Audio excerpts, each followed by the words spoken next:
লক্ষ্যস্তম্ভ। আমি সুচন্দ্রিমা, নমস্কার। গ্রামের ধারে মানুষজন বলে চোখে নেবা হয়েছে।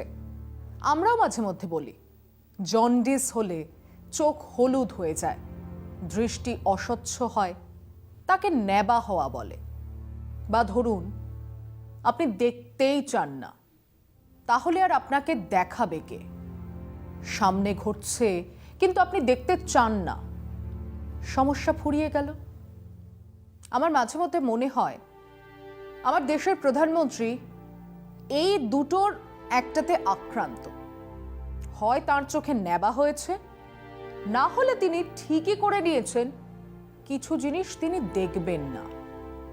না হলে সেজে গুজে চুল দাড়ি পরিপাটি করে ট্রিম করে ক্যামেরার সামনে দাঁড়ানোর দুদিন আগে ঘটে গেছে ওরকম একটা দুর্ঘটনা। 16 জন পরিযায়ী শ্রমিকদের ছিন্ন বিচ্ছিন্ন করে ট্রেন চলে গেল, যার দায় একান্তভাবেই ওনার। সামান্য 2-3 দিন সময় দিলে এমন কাণ্ড ঘটতো না। কিন্তু উনি একটা কথা সেই পরিযায়ী শ্রমিকদের নিয়ে বললেন না।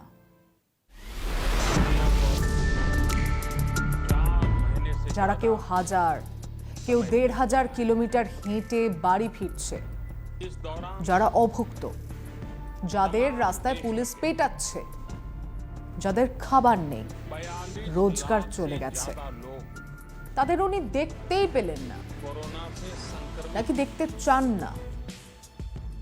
34 মিনিটের অত্যন্ত বোরিং বক্তৃতার 34 সেকেন্ডও ওদের জন্য দেওয়া গেল না।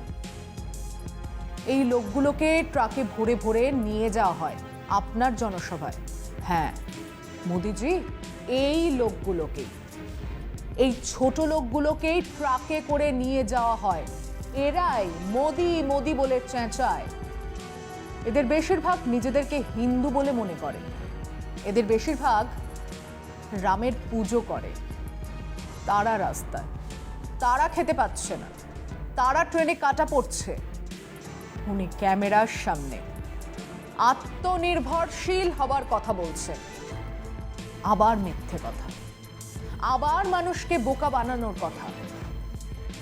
একটা মানুষ যে জার্মানির তৈরি 90,000 টাকা দামের মেবাক গগলস পরে, যে মানুষ 70,000 টাকা দামের মোভাটো সুইস ঘড়ি পরে, যে মানুষটা 1 লক্ষ টাকা দামের জার্মানির মবলা কলম ব্যবহার করে, কোটি টাকা দামের জার্মানি বিএমডব্লিউতে চড়ে সেই লোক যখন buy local be vocal slogan দেয়, তখন তাকে জোচ্চোর ছাড়া আর কিছু বলা যায় কি? কিসের বাই লোকাল মোদিজি? দেশে পেন তৈরি হয় না, করেন তো কিছু সই সাবুত, তার জন্য মবলা লাগে কেন? আপনি জানেন না? জানার কথাও নয়। আমাদের লেখক বিভূতিভূষণ বন্দ্যোপাধ্যায় মবলাতে লিখতেন। আপনি কি করেন ওই পেন দিয়ে? আমাদের ঘড়ি নেই, HMT পরে সময় দেখা যায় না। আমাদের দেশে চশমা গগলস তৈরি হয় না। আমাদের মারুতি মাহিন্দ্রা নেই, তাদের কারখানায় গাড়ি তৈরি হয় না। টিভি ক্যামেরার সামনে এসে বাই লোকাল, আর বেরিয়ে গিয়ে মবলা পেন। আত্মনির্ভরশীল। দেশের প্রধানমন্ত্রী নিজে যা বিশ্বাস করেন না সেটা মানুষ বিশ্বাস করবে। আত্মনির্ভরশীল। ক্ষমতায় আসার আগে FDI নিয়ে কি বলেছিলেন মনে আছে? মনে থাকার কথা নয়। বিজনেস স্ট্যান্ডার্ড 19 এপ্রিল 2014 মোদিজি বলেছিলেন, We need to look at the question of FDI from a different perspective. We have to protect the manufacturing sector. If we are unable to protect the manufacturing sector and small-scale industries, our youth's future will be destroyed. বিভিন্ন ভাষণেও বলেছিলেন।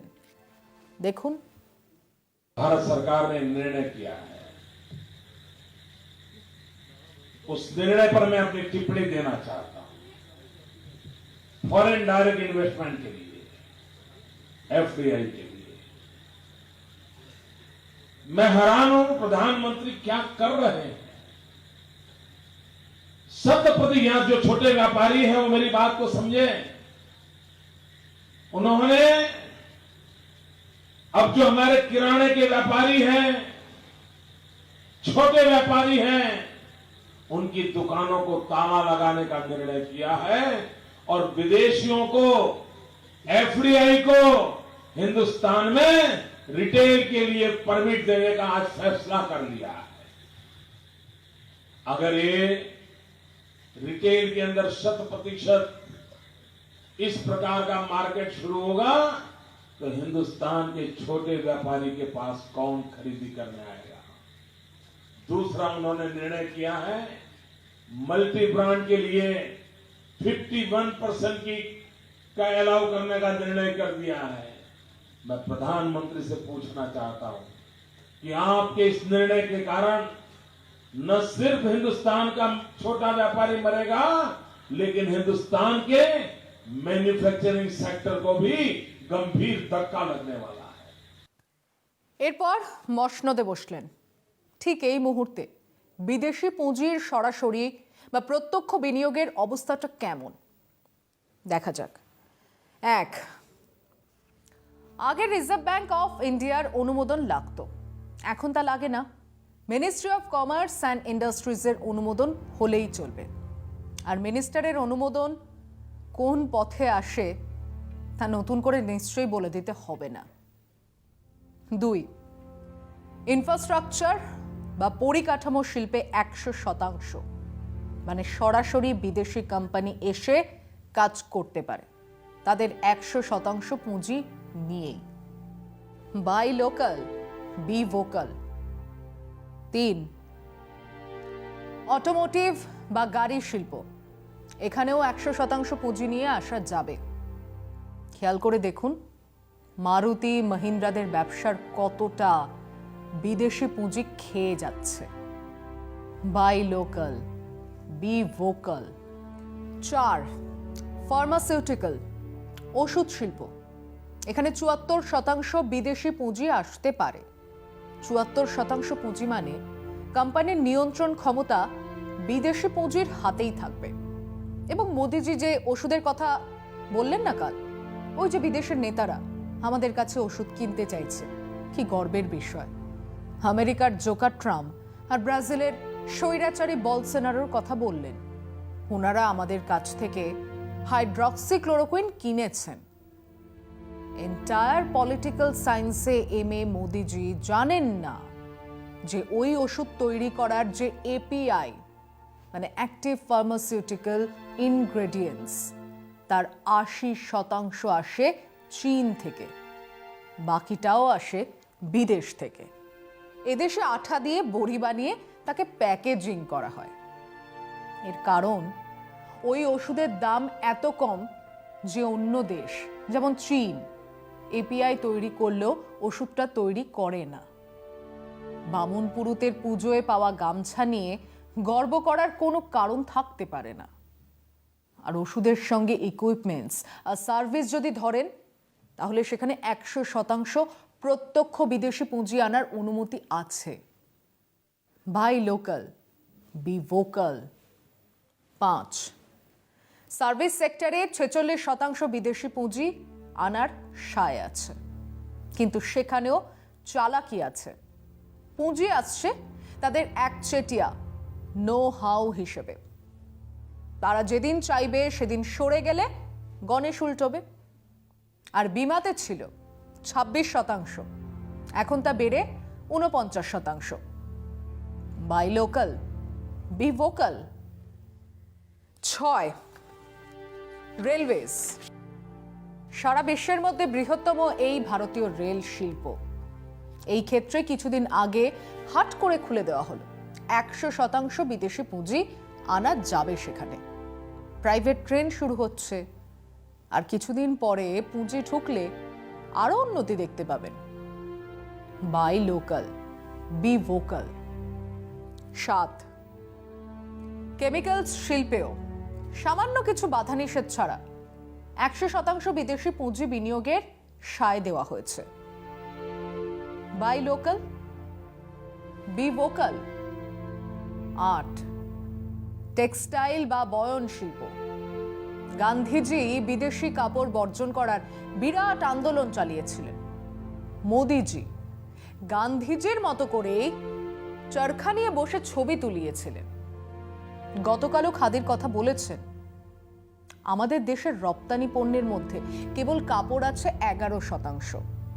সেই বয়ন শিল্পে 100% প্রত্যক্ষ পুঁজি বিনিয়োগের অনুমতি আছে। Buy local, be vocal.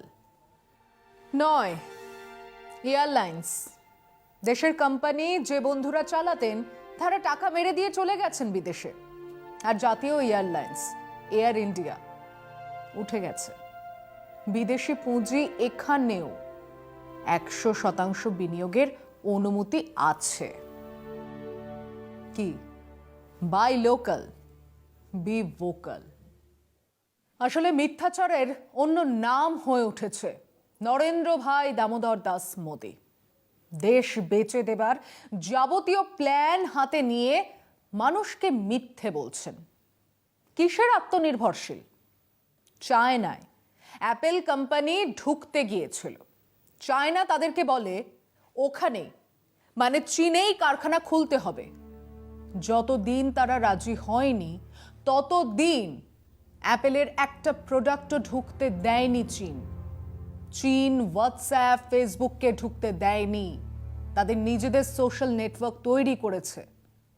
চীনা প্রিমিয়ারদের কারোর পকেটে মবলা পাবেন না। একই ছবি ভিয়েতনামে, একই ছবি কিউবায়। সেখানে তারা গর্বের সঙ্গে বলে বাই লোকাল, বি ভোকাল। আপনি কোন মুখে এই কথা বলেন মোদিজি? কবছর আগে এলেবেলে নন, তখন আপনি গুজরাটের মুখ্যমন্ত্রী। পিএসইউ পাবলিক সেক্টর আন্ডারটেকিং নিয়ে কি বলেছিলেন মনে আছে?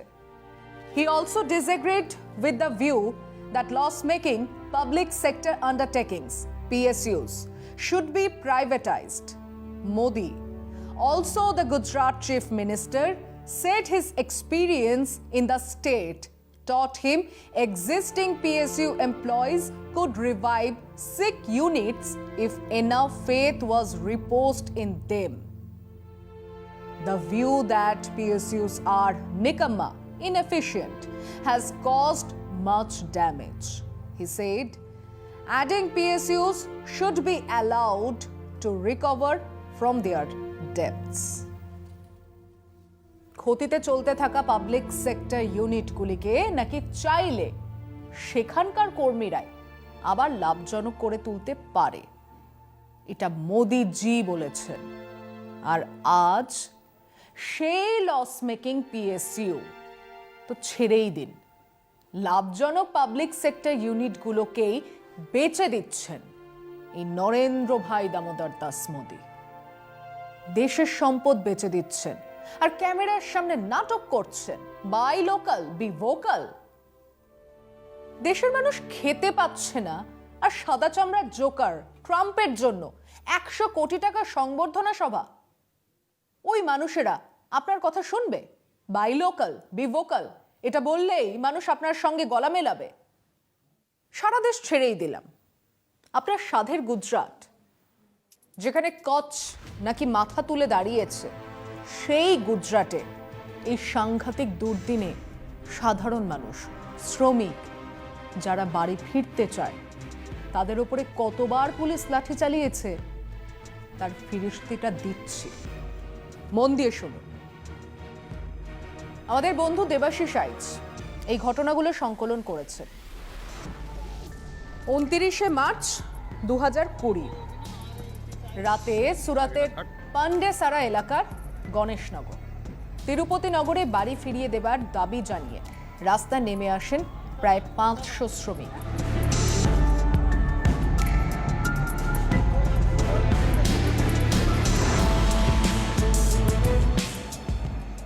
টিয়ার গ্যাস, লাঠি চার্জ বনাম ইট পাটকেলের এই লড়াইয়ের শেষে 29 ও 30শে মার্চ 93 জনকে গ্রেফতার করা হয়।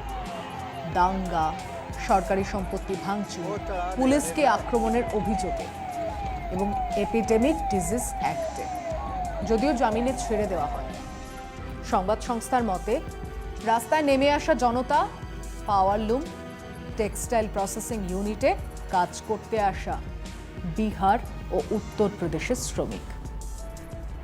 10 এপ্রিল 2020 সন্ধে 7টা, 7:30 নাগাদ সুরাত শহর থেকে বেরিয়ে পড়েন একদল শ্রমিক। পুলিশের মতে এরা প্রধানত ওড়িয়া শ্রমিক। শহরের সীমান্তে লক্সানা এলাকায় তাদের পথ আটকায় পুলিশ। খাবার আর ঘরে ফেরার দাবিতে পুলিশের সঙ্গে সংঘর্ষ বেঁধে যায়।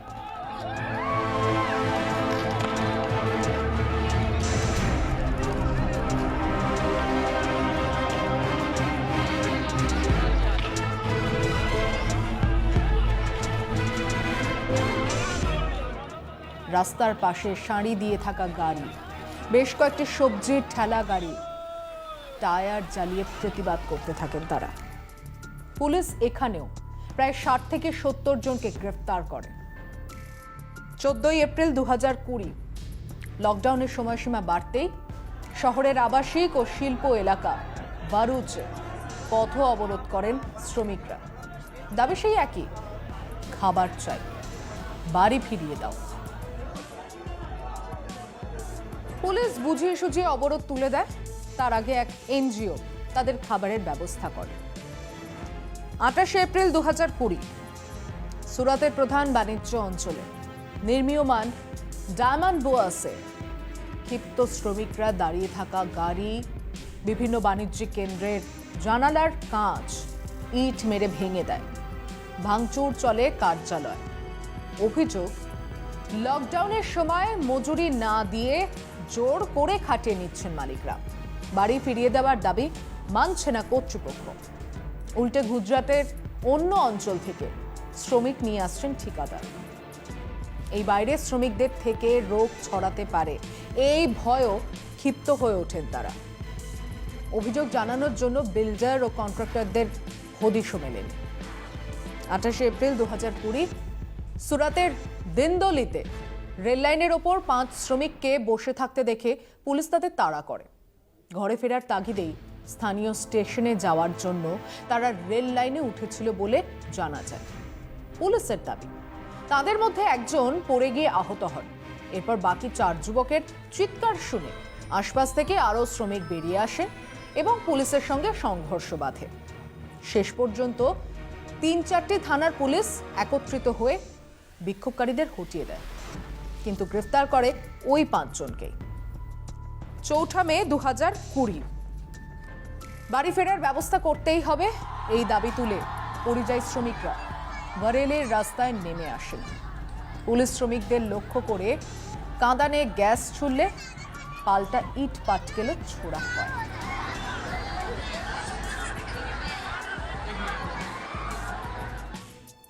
চৌঠা মে 2020 বাড়ি ফিরতে না পেরে সুরাতের পালানপুর পাটিয়া অঞ্চলে বাড়ি ফেরার জন্য হাতে হাতে রেজিস্ট্রেশন ফর্ম দেওয়ার দাবিতে বিক্ষোভে ফেটে পড়েন শ্রমিকরা। অনলাইনে ফর্ম পূরণ করা গেলেও তা কাজ করছিল না।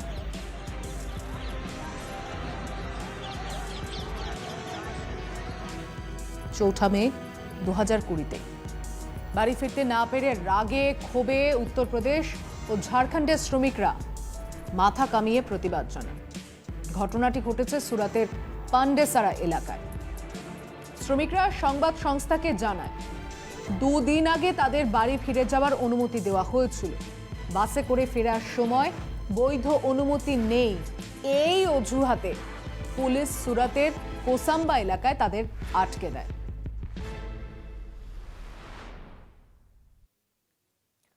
অভিযোগ, অনেক শ্রমিক মোবাইল, ঘড়ি বেচে বাসের ভাড়া জোগাড় করেছিলেন।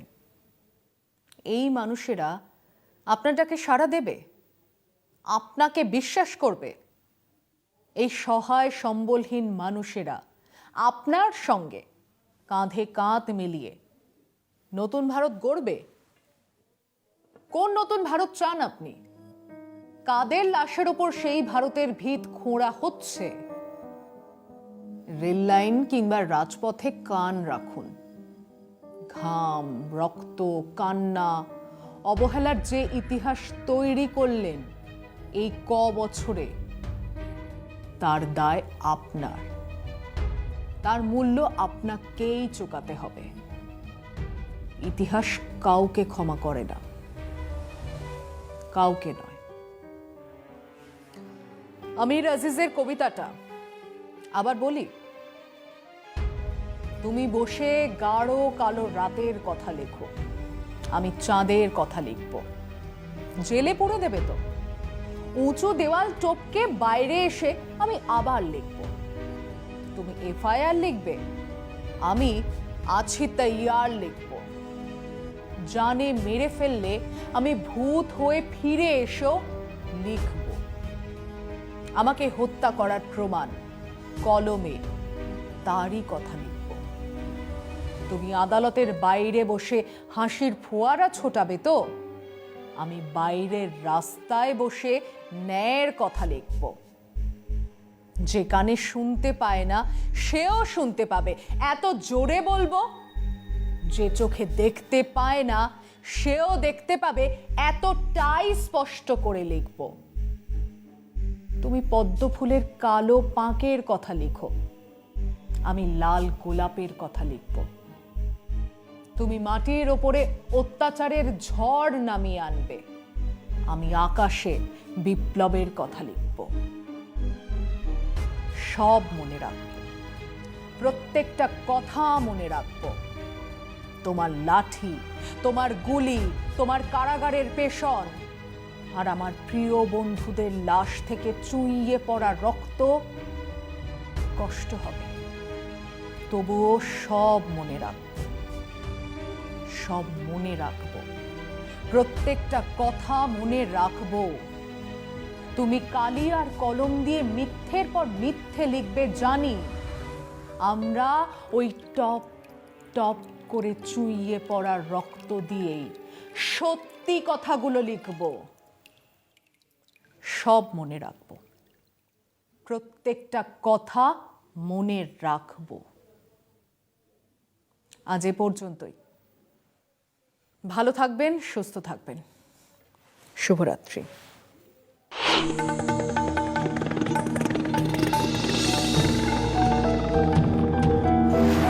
We, the people of India, having solemnly resolved to constitute India into a sovereign, socialist, secular, democratic republic, and to secure to all its citizens